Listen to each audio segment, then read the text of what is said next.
Hello students, हमारे lecture का topic है इलेक्ट्रोड पोटेंशियल पर टेम्परेचर और मोलर कंसंट्रेशन के चेंज का असर. That means we are going to study Nernst equation because Nernst equation tells us about the effect of change in temperature and molar concentration on electrode potential. इससे पहले कि मैं topic पर आऊँ, we should know a little about electrode potential. Electrode potential, जब भी कभी किसी मेटल को उसी के सॉल्ट सोल्यूशन में डिप किया होता है तो उस समय मेटल के सरफेस पर एक लेयर बनती है, स्टेशनरी लेयर बनती है नेगेटिव चार्ज की, और सोल्यूशन में एक लेयर बनती है पॉजिटिव चार्ज की. इन दोनों ही लेयर्स के बीच में जो पोटेंशियल डिफरेंस क्रिएट होता है that is called as electrode potential. In simple words, the tendency of a metal to lose or gain electrons when the metal is dipped in its own ions or salt solution is called as electrode potential. Electrode potential of a metal depends upon various factors like enthalpy of atomization, ionization enthalpy, hydration enthalpy, nature of metal, etc. But today we are going to discuss the effect of temperature and molar concentration on electrode potential, that is Nernst equation. First of all, let me consider this reduction reaction.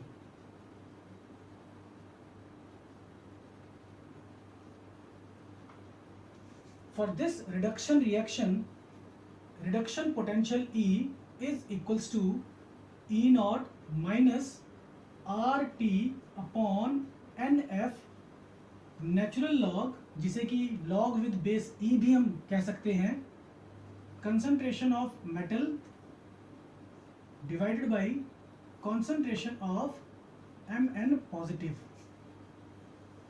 Product में जो भी होगा उसकी concentration numerator में और reactant में जो भी होगा उसकी कंसंट्रेशन डिनोमिनेटर में लिखी जाएगी.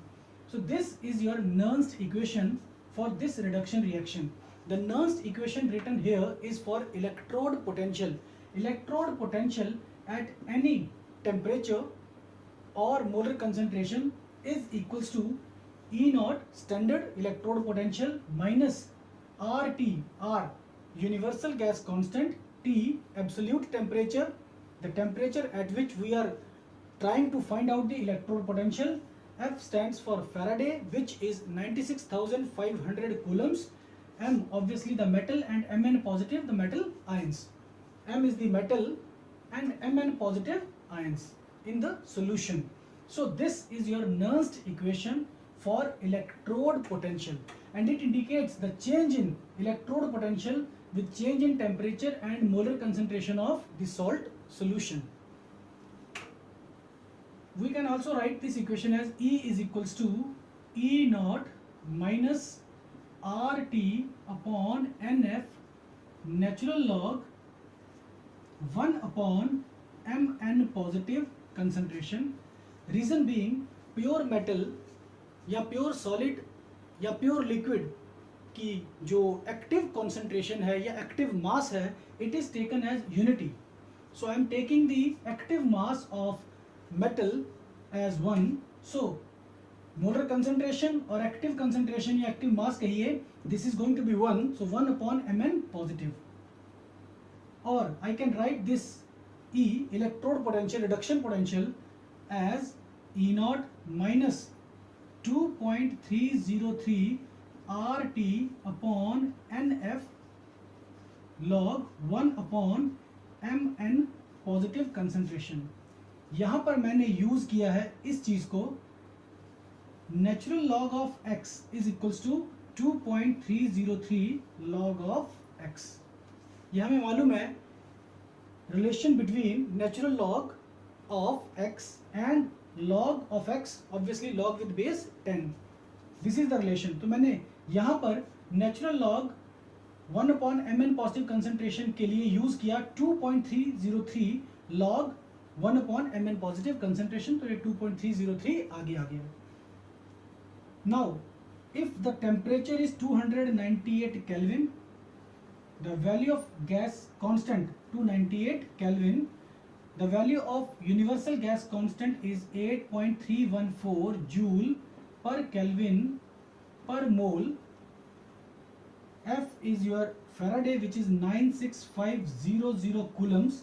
अगर मैं ये सारी वैल्यूज यहाँ सब्सटीट्यूट करूँ R की, T की और F की, तो मेरे पास रिडक्शन पोटेंशियल E या इलेक्ट्रोड पोटेंशियल E आएगा E not minus 0.059 upon n log of 1 upon mn positive concentration.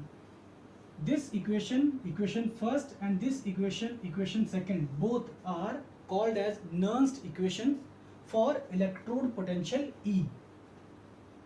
Now, Nernst equation is applicable to electrode potential. That means it is applicable to the electrode potential of cathode as well as electrode potential of anode. तो अगर हम बात करें तो Nernst equation can also be applied on the EMF of a cell. Let me suppose the redox reaction given to me, the redox reaction which is given to me is A plus B giving me X plus Y. Capital A और capital B ये दोनों reactants हैं, capital X और capital Y ये दोनों आपके products हैं. Small a and B are the coefficients of reactants and small x and small y are the coefficients of products. So इस redox reaction के लिए Nernst equation क्या है? E cell, EMF of the cell is equals to E cathode minus E anode.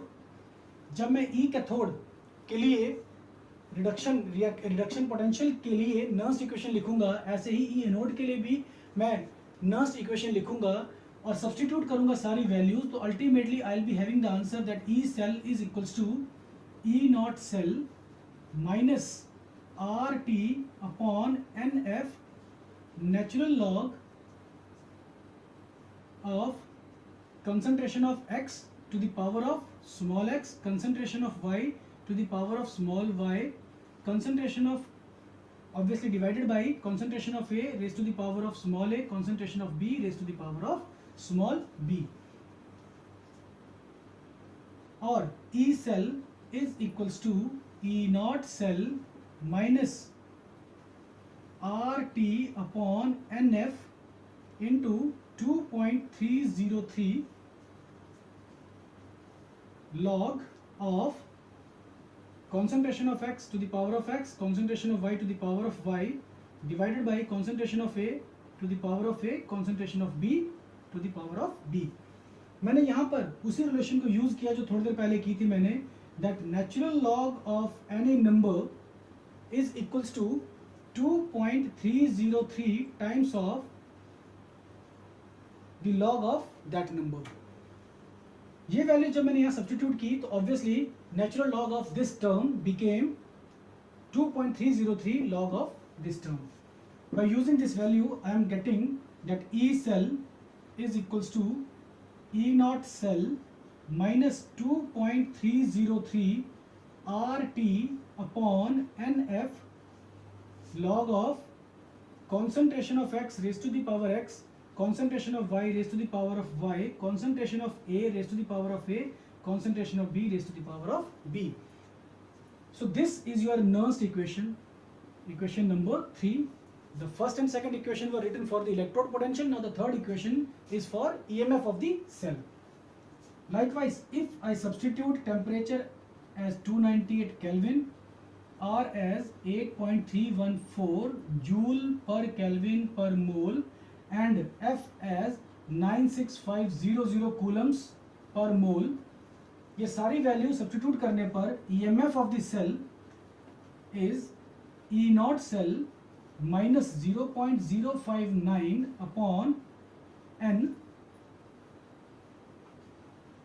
log of X concentration raised to the power X, Y concentration raised to the power Y upon A concentration raised to the power A, B concentration raised to the power B. This is also Nernst equation. इस equation में n is the number of electrons involved in the redox reaction. redox reaction में reduction और oxidation के दौरान जितने electrons का gain या फिर लॉस हो रहा है, that is your n. So n is the number of electrons involve in the redox reaction. अगर इस रिडॉक्स रिएक्शन में एक इलेक्ट्रॉन इन्वॉल्व हुआ तो n की वैल्यू 1, दो इलेक्ट्रॉन इन्वॉल्व हुए तो n की value 2, and likewise you can write. Let me consider few examples. For example, my redox reaction is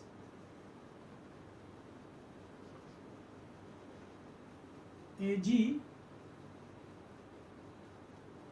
positive plus Cu giving me Cu die positive plus Ag to balance the charge। मैंने यहाँ पर coefficients 2 रख दिए, Ag positive और Ag के सामने। इस redox reaction के लिए नर्स्ट इक्वेशन क्या होगी?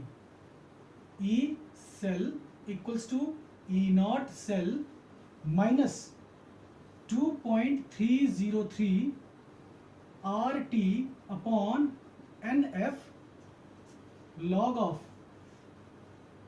प्रोडक्ट्स की कंसंट्रेशन को न्यूमरेटर में लिखना है मुझे। तो copper di positive concentration into Ag concentration का square upon Ag positive concentration का स्क्वायर इनटू कॉपर कंसंट्रेशन।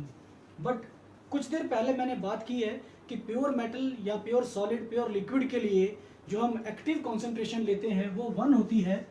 तो वी कैन से कि Ag की कंसेंट्रेशन भी 1 है, कॉपर की कंसेंट्रेशन भी 1 है। The equation will be E cell is equals to E not cell minus 2.303 RT upon NF log of copper di positive upon Ag positive का square. The value of n is your number of electrons involved in the redox reaction। So if I look at the copper which is getting converted into copper die positive, 2 electrons are lost। भाई 2 electron release हो रहे हैं। ऐसे ही जब मैं Ag positive की Ag में conversion देखता हूं तो एक इलेक्ट्रॉन एक्सेप्ट हो रहा है, गेन हो रहा है, but 2 times Ag positive giving me 2 times Ag, that means 2 electrons are absorbed। So I can say that the number of electrons involved in the redox reaction is 2। So I can write here 2 instead of n। आप चाहो तो n की जगह पर 2 भी लिख सकते हो। Let me write it like this, that E cell is equals to E naught cell minus 2.303 RT upon 2F, then log of copper die positive concentration divided by Ag positive concentration का skew। So this is the Nernst equation for the redox reaction। Likewise, if my redox reaction is Al plus Fe die positive giving me Al tri positive plus Fe, charge को balance करने के लिए मैं यहाँ पर 2 times, यहाँ 3 times और ऐसे ही यहाँ पर 2 और फिर यहाँ पर 3 लिख देता हूँ। The number of electrons involve, चाहे आप यहाँ से यहाँ जाकर देखो, चाहे यहाँ से यहाँ जाकर देखो, the n is going to be 6। So the Nernst equation will be E cell is equals to E naught cell minus 2.303 RT upon NF, and obviously n is going to be 6, so I can write here 6F log of Al tri positive concentration का square divided by Fe di positive concentration का cube. ये मैं नहीं लिखूंगा क्योंकि इसकी concentration Fe की concentration आप 1 रखोगे, ऐसे ही एल्यूमिनियम की कंसेंट्रेशन भी आप 1 ही रखोगे। So this is my Nernst equation for the redox reaction. Next yours choice is there that 2.303 into RT upon F को आप 0.059 भी रख सकते हो। दैट मीन्स इस पूरे की जगह पर 0.059 रखा जा सकता है, ऐसे यहाँ पर भी रखा जा सकता है। With the help of Nernst equation, we can find a relationship between standard EMF of the cell, E naught cell, and equilibrium constant Kc. Let me consider the redox reaction. Let me consider the redox reaction A plus B giving me X and Y. इस redox reaction के लिए जो cell में हो रही है, आपकी नर्न्स्ट equation होगी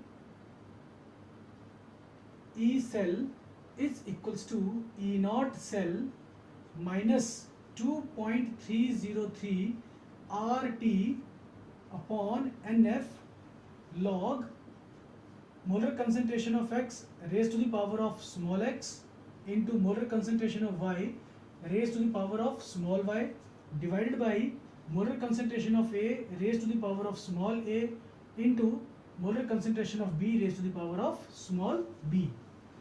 तो मान लेते हैं कि इलेक्ट्रोकेमिकल सेल में ये वाला रिडॉक्स रिएक्शन हो रहा है, तो उसके लिए नर्स्ड इक्वेशन है ये। सेल इलेक्ट्रोकेमिकल सेल में जो आपका रिडॉक्स रिएक्शन हो रहा है वो forward direction as well as backward direction दोनों में ही चलता है, बट शुरू में फॉरवर्ड डायरेक्शन में चलने वाले रिएक्शन की स्पीड बहुत ज़्यादा होती है, जबकि बैकवर्ड डायरेक्शन में चलने वाले रिएक्शन की स्पीड बहुत कम होती है। इसीलिए लगातार ये रिएक्शन, हमें लगता है कि ये रिएक्शन लगातार फॉरवर्ड डायरेक्शन में चल रहा है, बट जैसे जैसे समय बीतेगा बैकवर्ड रिएक्शन की स्पीड तेज होगी और कभी ना कभी ऐसा होगा कि जिस स्पीड से आपका फॉरवर्ड रिएक्शन चल रहा है एग्जैक्टली उसी स्पीड से बैकवर्ड रिएक्शन भी चलेगा, and that time equilibrium will be attend. That means this reaction is basically a reversible reaction, और अगर ये रिएक्शन रिवर्सिबल है तो ये जो टर्म मेरे पास है this is your reaction quotient, जिसको कि हम डिनोट करते हैं QC के साथ। So I can write this equation as E cell is equals to E naught cell minus 2.303 RT upon NF log QC when cell becomes dead। जब cell dead हो जाएगा उस समय सेल से किसी तरह की वोल्टेज नहीं मिलती, तो ई सेल होगा 0 and QC will become KC। Therefore इस इक्वेशन को लिखा जा सकता है 0 E not cell minus 2.303 RT upon NF log KC। इसी इक्वेशन को अगर मैं थोड़ा सा रीअरेंज करूं, ई नॉट सेल को लेफ्ट हैंड साइड में ले जाऊं, तो ये minus E not cell equals to minus 2.303 RT upon NF log KC के इक्वल आएगा। नेगेटिव साइंस को रिमूव करके हमारे पास बचेगा E not cell equals to 2.303 RT upon NF log KC, और I can say that NF E not cell is equals to 2.303 RT log KC। तो ये जो दो इक्वेशंस मैंने लिखी हैं, equation first and equation second, ये दोनों इक्वेशंस आपकी रिलेशनशिप है between standard EMF of the cell and equilibrium constant KC। Now with the help of these two relations which I have written there, हम expression for useful work भी find कर सकते हैं। We know that W useful is equals to minus delta G. Delta G, G stands for your Gibbs free energy. Gibbs free energy is the thermodynamic quantity possessed by a system decrease in whose value is equals to useful work। That means किसी भी system की total energy का वो part जो useful work में convert हो जाता है उसे कहा जाता है Gibbs free energy, and the decrease in Gibbs free energy is equals to useful work. अब decrease in Gibbs free energy मतलब डेल्टा जी की वैल्यू नेगेटिव है, that's why I have written here that negative of delta G is equals to useful work. But useful work done by an electrochemical cell is electrical work. Electrical work is equals to minus delta G. Under standard conditions, I will be writing delta G naught. मैं G की जगह G naught लिखूंगा under standard conditions. So W electrical is equals to minus delta G naught. But W electrical is also equals to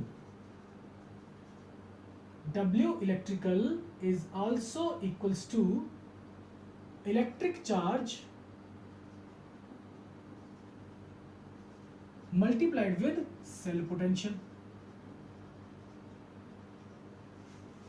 W electrical is equals to electric charge multiplied with cell potential. So I can say that W electrical is equals to electric charge Q multiplied with E not cell because the conditions are taken by me standard conditions. तो E not cell मैंने लिख दिया cell potential की जगह standard EMF standard cell potential E not cell. Q, let me suppose n moles of electrons are being transferred during the redox reaction। 1 mole of electron का charge होता है 1 Faraday, तो n mole of electrons का charge होगा nf Faraday's, n Faradays. So nf is your number of Faradays which are transferred during a redox reaction। तो जो भी आपका इलेक्ट्रोकेमिकल सेल में रिएक्शन चल रहा है, उस रिएक्शन के दौरान अगर आपके n moles of electrons transfer हो रहे हैं, तो चार्ज जो आपका ट्रांसफर हुआ वो है nf, n Faradays. So I can write that W electrical is equals to nf E not cell.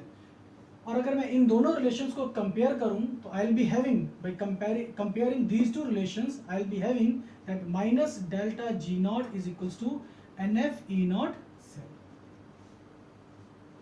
So this is the case, this is the relationship between delta G naught and E naught cell। Further अगर मैं इसकी बात करूं, तो I have seen थोड़ी देर पहले मैंने देखा कि E naught cell खुद इक्वल है 2.303 RT upon NF log Kc। That means this equation can be written as minus delta G naught is equals to NF multiplied with 2.303 RT upon NF log of Kc। NF got cancelled और मेरे पास आ गया minus delta G naught is equals to 2.303 RT log Kc। और I can say minus delta G naught upon RT is equals to 2.303 log Kc, obviously Kc। ये आपकी वो relationship है which is the between your standard Gibbs free energy change and equilibrium constant Kc। आप चाहो तो इस equation को ऐसे भी लिख सकते हो that delta G naught is equals to minus 2.303 RT log of Kc। और अगर मैं इस रिलेशन को, जो कि मैंने बाद में लिखी है, इस रिलेशन को मैं लिखना चाहूं तो इसको ऐसे भी लिखा जा सकता है that minus delta G naught upon RT is equals to natural log of Kc। यहां पर मैंने यूज किया है that natural log of x is equals to 2.303 times of log x। तो मेरे पास 2.303 टाइम्स ऑफ log Kc है, तो मैं इसे लिख सकता हूं नेचुरल log Kc। अब इस इक्वेशन में जो मैंने यहां पर लिखी, अगर मैं इस इक्वेशन में दोनों साइड पर एक्सपोनेंट्स लेता हूं, एक्सपोनेंशियल फॉर्म में लाने की कोशिश करता हूं, तो I will be having e raise to power minus delta G naught upon RT equals to Kc। और I can say that Kc is equals to e raised to power minus delta G naught upon RT। So this is the relationship between your equilibrium constant Kc and standard Gibbs free energy change। ऐसे भी लिखी जा सकती है, this is the exponential form, and without exponential form हम थोड़ी देर पहले देख चुके हैं, it is delta G naught equals to minus 2.303 RT log of Kc। ये तो हो गया बेटा स्टैंडर्ड कंडीशंस की बात। अब अगर डेल्टा G की रिलेशनशिप देखी जाए Kc के साथ, तो वो होगी delta G is equals to delta G naught plus RT, sorry for the mistake, plus 2.303 RT log of Qc। Delta G naught itself is equals to minus 2.303